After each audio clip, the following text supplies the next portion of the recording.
I didn't ruin my cheating wife's birthday. I just played the video she never thought anyone would see. And I watched her world fall apart in front of every single person she loved. Stay with me, because this story is going to make you question everything you think you know about loyalty, revenge, and what a man is capable of when he's pushed too far. My name doesn't matter. What matters is I was a good husband. I know everyone says that. Every betrayed spouse, on every forum, every Reddit thread, every comment section, they all say the same thing. I was a good husband. I did everything right. And maybe some of them are lying to themselves. But I'm not. I have the receipts. Literally. This channel exists because real stories need to be told. Not the sanitized versions. Not the ones where everyone learns a lesson and shakes hand at the end. The raw ones. The ones where you feel your stomach drop and your pulse spike and you think to yourself, yeah, I would have done the same thing.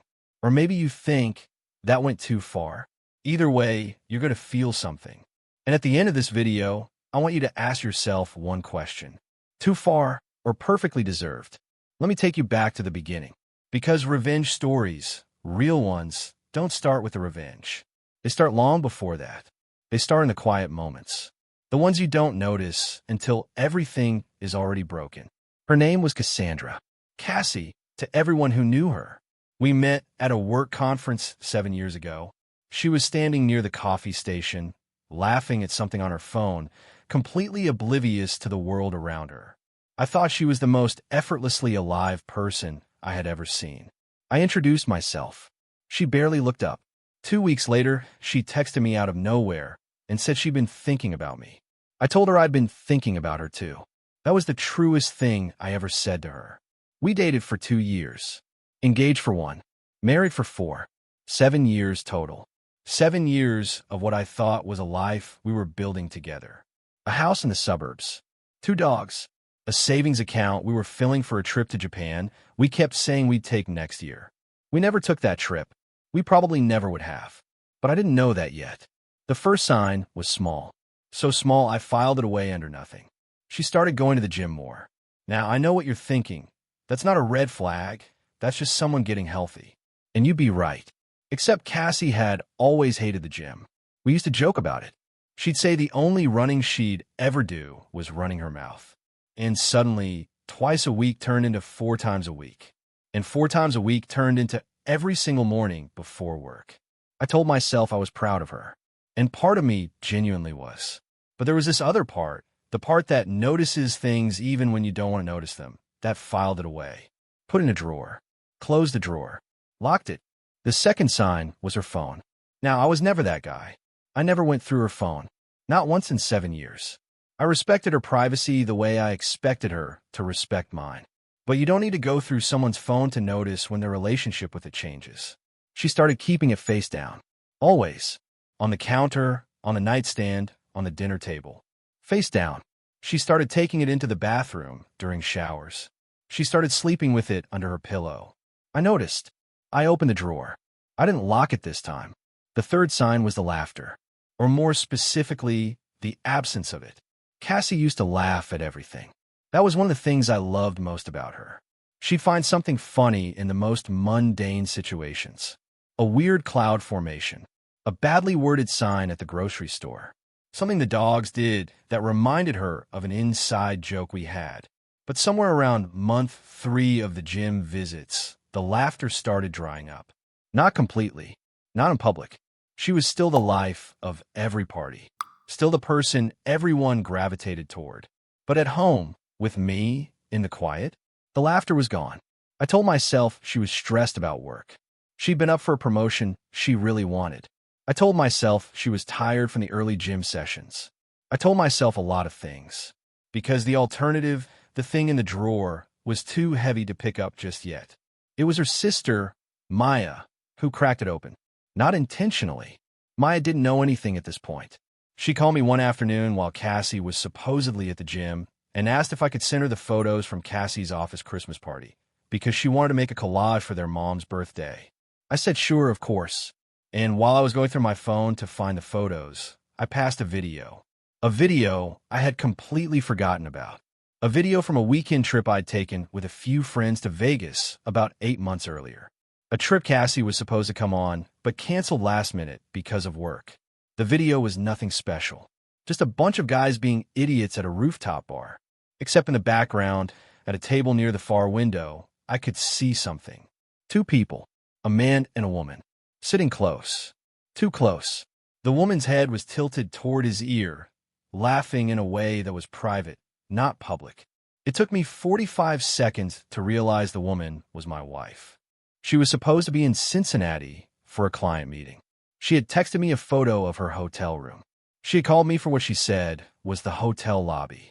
She was in Vegas, at the same rooftop bar, with a man whose hand was resting on the small of her back in a way that had nothing to do with friendship.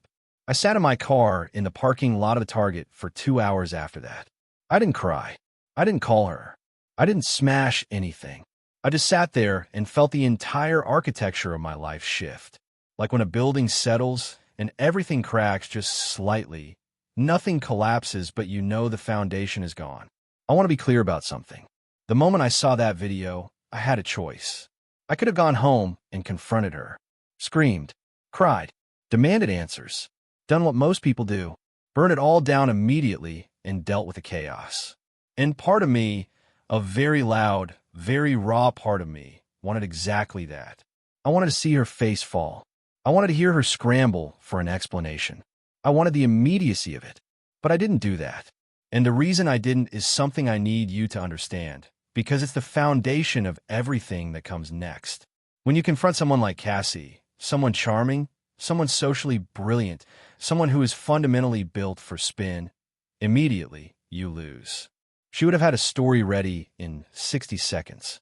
She would have cried. She would have made me feel like I was the one doing something wrong by suspecting her. She had done it before, not with cheating, or at least not that I knew of, but in arguments. She had a gift for reframing, for making the narrative hers. So I waited. And while I waited, I watched. And while I watched, I planned. Let me tell you about the planning phase, because this is the part that most people skip when they tell stories like this. They jump from discovery to confrontation like the middle doesn't matter. But the middle is everything. The middle is where you either win or lose. The first thing I did was document. I went back through years of shared bank statements looking for patterns I had ignored. Hotels and cities she claimed not to have visited. Restaurants billed for two when she said she'd been eating alone. Expenses from weekends when I'd been traveling for work.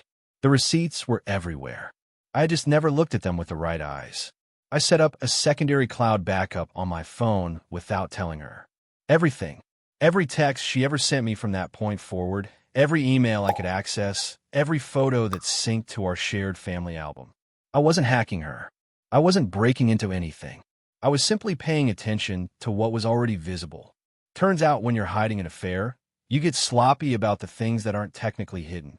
A photo she posted to her private Instagram of a dinner at a restaurant she'd told me she'd never been to.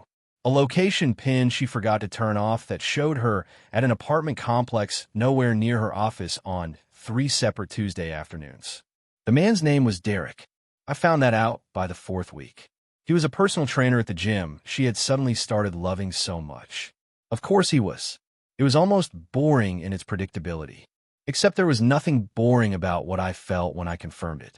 Because confirmation doesn't feel like I knew it all along. Confirmation feels like getting punched in the chest by something you saw coming and still couldn't dodge. Derek was 31, 2 years younger than Cassie. Good-looking in a specific, deliberate way. The kind of good-looking that requires significant effort and self-awareness. He had his own Instagram, public, full of gym content and motivational captions and photos of him at various events. Including, I noticed a photo from a rooftop bar in Vegas about 8 months ago. I recognized the view. I want to stop here and ask you something, because this is important. Have you ever been in a situation where you knew something catastrophic, but had to keep acting normal? We had to sit across the dinner table from someone who was destroying you and ask them how their day was. We had to laugh at their jokes and pour their coffee and kiss them goodbye in the morning and pretend that the world was still the same shape it had been before you found out. Because that is what I did. For weeks. And I'll tell you, it nearly broke me. Not the anger, not the grief, the performance. The daily, hourly, continuous performance of being a husband who didn't know. That was the hardest thing I have ever done in my life. And I did it because I had a plan, and the plan required time. Her birthday was 8 weeks away when I found out. April 15th. She was turning 33. She had been talking about this birthday for months. Not in an anxious way, the way some people dread milestone birthdays, but in an excited way. She wanted a party. A real one. She had started a group chat with her closest friends. She had picked a venue. A rooftop restaurant downtown that she loved. She had invited 40 people. 40 people. Her parents. Her sister Maya, who had unknowingly triggered all of this with a phone call about a photo collage. Her college roommates. Her work colleagues. Her childhood friends who drove in from out of state. And me, of course. Her husband. The man who was smiling in every photo on the venue slideshow that she was so excited to display. The man who was helping her plan the party. The man who knew exactly what he was going to do when the night came. I need you to understand something about my decision to do it at the party. Because this is the part where people split. Half of you reading this, right now, are nodding. You understand. You feel the logic of it in your gut, even if you can't fully articulate it. The other half are getting uncomfortable. Maybe even a little angry on her behalf. And that's fine. I want both reactions. I want you to hold the discomfort because the discomfort is the whole point. Here is why I chose the party. Cassie had constructed an entire public identity as the perfect partner. I had watched her do it for years without fully understanding what I was watching. At every social event, every dinner party, every gathering of friends, she would find ways to reference our marriage in glowing terms. She would squeeze my hand and say things like, "He's the best thing that ever happened to me," in a way that made everyone in the room feel warm. She was building something, a reputation, a narrative. Our relationship was part of her brand. The affair didn't just hurt me privately. It was a private betrayal wearing a public costume.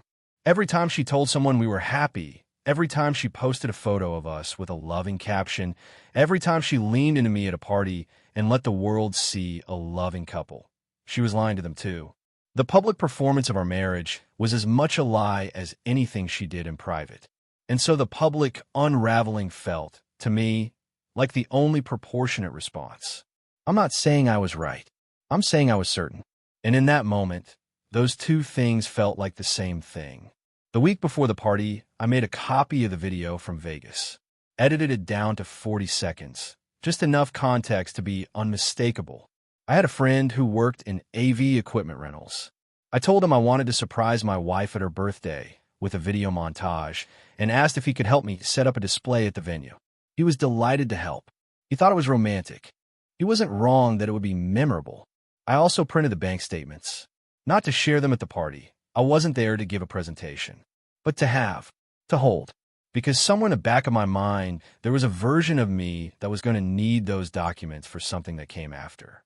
I was thinking that clearly, even through everything I was feeling. Maybe especially because of everything I was feeling. The night of the party arrived. I wore the suit she had picked out for me 2 months earlier during a shopping trip we'd taken together on a Saturday afternoon. A day that now felt like it belonged to a different life. Dark navy, white shirt, no tie. She had said I looked handsome. She had taken a photo of me in the dressing room and sent it to her sister. Normal. Painfully, absurdly normal. The venue was beautiful. I have to give her that. She had great taste. String lights over the rooftop.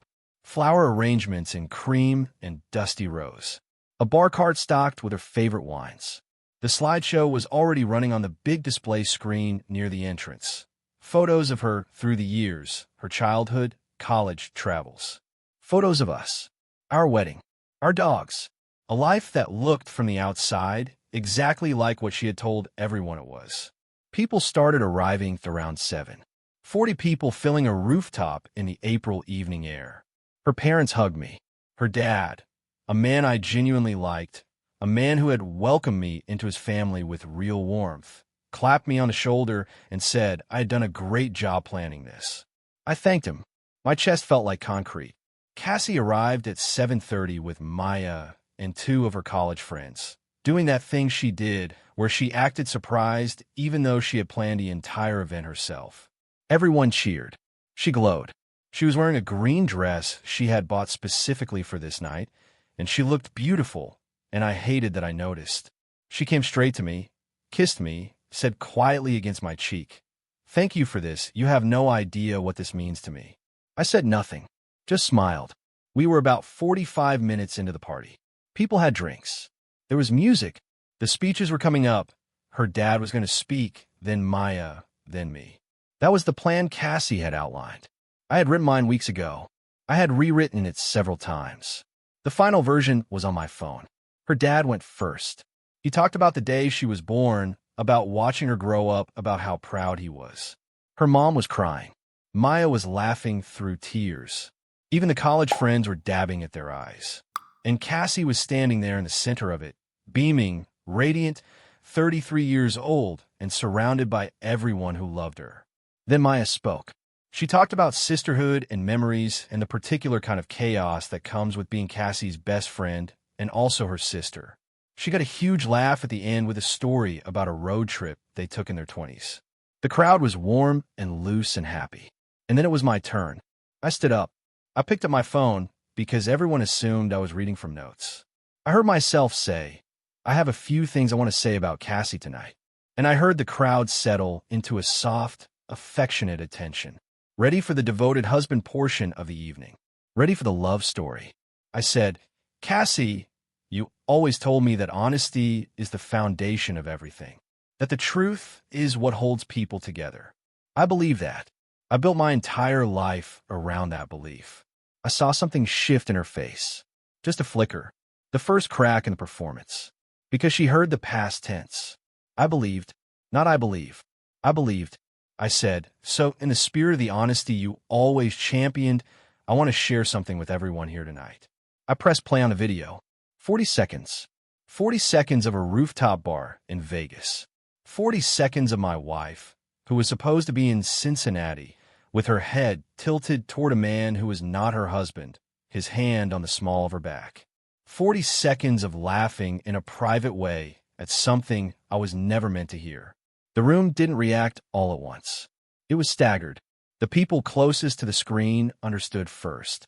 Then it rippled outward. Then silence. The specific, crushing silence of 40 people absorbing something they cannot unsee. Cassie didn't move. For about 5 full seconds, she just stood there, and I watched 7 years of carefully constructed narrative collapse on her face in real time. Her dad said, "What is this?" Not question. A statement. The way parents say things when they already know. I said, "That's a good question." Then I said, "I'll be outside if anyone needs me." And I walked off the rooftop, down the stairs, out onto the street, and I kept walking. I didn't look back. I want to be honest with you about that. Part of me wanted to. Part of me wanted to see the full aftermath, see every face, see her scramble for an explanation that didn't exist. But I knew that if I stayed, whatever happened next would become about the confrontation, about the spectacle. And I didn't want a spectacle. I wanted a reckoning. Those are different things. I walked 4 blocks and sat on a bench and called my best friend, Marcus. He picked up on the second ring. I told him what I had done. There was a long pause. Then he said, "Are you okay?" Not, "Why did you do that?" Not, "That was crazy." "Are you okay?" That's a real friend. I said I didn't know. He said he was on his way. He was there in 20 minutes. My phone buzzed continuously for the next hour. Cassie, her sister, her friends, numbers I didn't recognize. I didn't answer any of them. Not that night. Marcus and I sat at a bar 3 miles from the venue, and I drank 1 glass of whiskey and ate an entire basket of fries and said almost nothing. He didn't push. We watched a basketball game neither of us cared about. And somehow, that was exactly what I needed. I had already spoken to a lawyer by that point. 2 weeks prior. I had already started the process of separating our finances. The house was in both our names. That would take time. But I had made arrangements. I wasn't leaving myself exposed. Whatever blew up that night, I had prepared for the explosion. In the weeks that followed, Cassie went through phases. The first was denial. She tried to claim the video was from before we were together, which was provably false, and she knew it, but she tried anyway. The second was minimization. It was a mistake. It meant nothing. It was just physical. I don't even care about him. The third was anger. How could I humiliate her like that? In front of her family, in front of her parents who cared about me. The fourth, and this was the one that almost got to me, was grief. Real, raw, ugly grief. The kind that doesn't perform. The kind that sits on your kitchen floor at 2 in the morning and can't be reasoned with. That grief almost broke my resolve. I want to be honest about that too. Because I'm not a monster. 7 years is 7 years. Whatever she had done, I had loved her. Part of me still loved the person I had thought she was, even if that person had never fully existed. Grief for a real thing and grief for an illusion feel identical in the chest. I didn't know, in those moments, which one I was experiencing. Maybe both. I filed for divorce 3 weeks after the party. She didn't contest it. She couldn't, really. The documentation I had was thorough. The lawyer I had hired was excellent. The settlement process was painful and protracted and full of moments where I questioned every choice I had made. Not the divorce. Never the divorce. But the party. The public nature of it. The 40 people who witnessed it. Her father's face.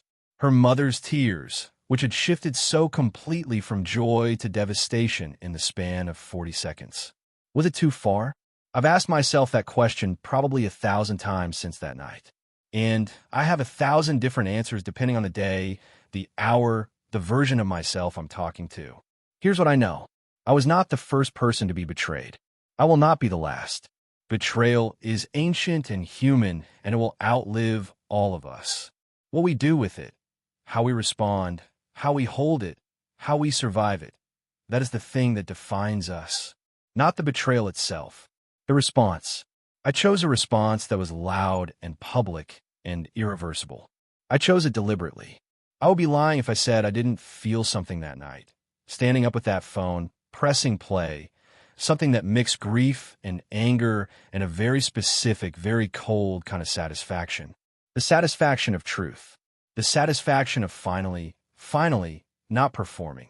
Because here's the thing that nobody talks about when they talk about being cheated on. The betrayal isn't just the act. The betrayal is the performance. The months of being looked at by someone who knows what they're doing and still choosing to smile at you. The breakfast conversations and the goodnight kisses and the we should take that Japan trip soon while the other person is planning their next lie. The performance is the cruelty. And I had been a performer too, just on the other side. Performing ignorance. Performing normalcy. Performing a marriage that was already dead. The party was where the performance ended. For both of us. In front of 40 people and a rooftop full of string lights and dusty rose flower arrangements and a love story that had run out of road. Her parents haven't spoken to me since. Maya, surprisingly, sent me a message about a month later. It just said, I didn't know.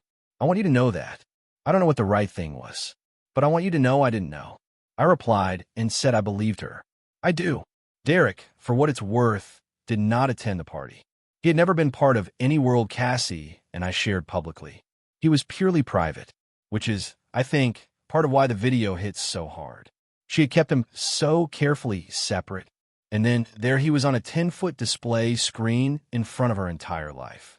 I've heard people say that what I did was cruel, that however wrong she was, she didn't deserve that level of public humiliation, that I could have divorced her quietly and saved everyone the pain of that night. And honestly, I understand that argument. It's not insane. Quiet dignity exists. Some people choose it and live well. But here's my counter. Quiet dignity, in this case, would have meant absorbing the entire weight of her choices alone. It would have meant walking away while she kept the story, while her parents still saw her as the perfect daughter, while her friends still saw her as the devoted wife who got divorced for reasons that were probably mutual. The quiet divorce protects the person who did the harm. It lets them maintain the narrative. It asks the betrayed person to bear the truth in silence, while the one who caused it moves on clean. I wasn't willing to do that. Maybe that's a character flaw. Maybe it's justice. I genuinely do not know. But I was not willing to be the quiet one. Here is what I want you to take from this. Not the revenge. Not the video. Not the rooftop and the silence and the 40 shocked faces. What I want you to take is this.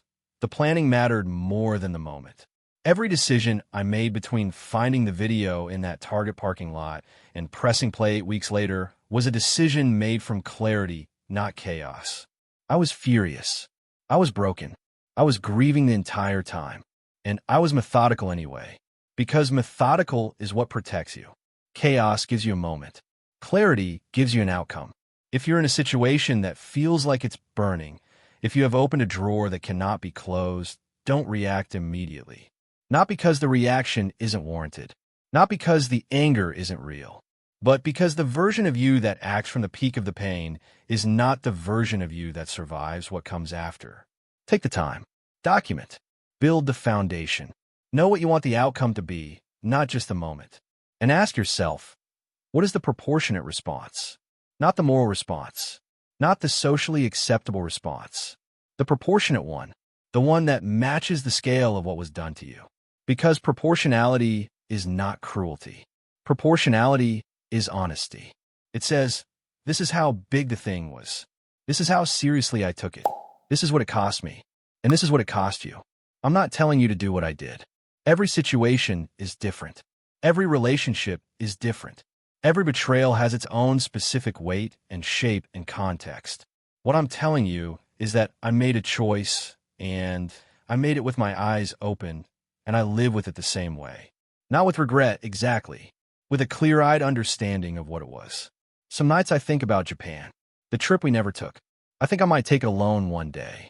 Or with Marcus, who has never been and would absolutely complain about the food for the first 2 days and then fall completely in love with it by day 3. I think there's something fitting about that. Taking the trip that was always mine too, just mine more quietly than I knew. The dog stayed with me, by the way. She didn't fight me on that. I think in the end she knew. She knew what she had done, and she knew the dogs had been mine in all the ways that mattered. They sleep at the foot of my bed now. Sometimes I think they sense things humans don't. Because the night I came home from the party, before I could say a word or sit down or do anything, they both came to me at the door. Sat right at my feet. Looked up, like they were saying, we know. We've been waiting. I slept better that night than I had in months. The question I want to leave you with is the one I started with. Too far or perfectly deserved? And I want you to sit with that question in the specific way it's intended. Not as a binary, not as a judgment on me or on her, but as a question about proportion. About what betrayal really costs. About what the truth is worth and what it's worth to tell it. Even loudly, even publicly, even in a green dress under string lights at a rooftop party in April. I told the truth. Maybe too dramatically. Maybe in a way that cost more people than just her. But I told it. And in a story that had been built on lies for longer than I knew. That felt like the only ending that was truly mine. If this story made you feel something, if you've been in that drawer before or you're in it right now, you're not alone. Hit subscribe. There are more stories on this channel. Real ones, raw ones, the kind that don't clean themselves up at the end. Come find them.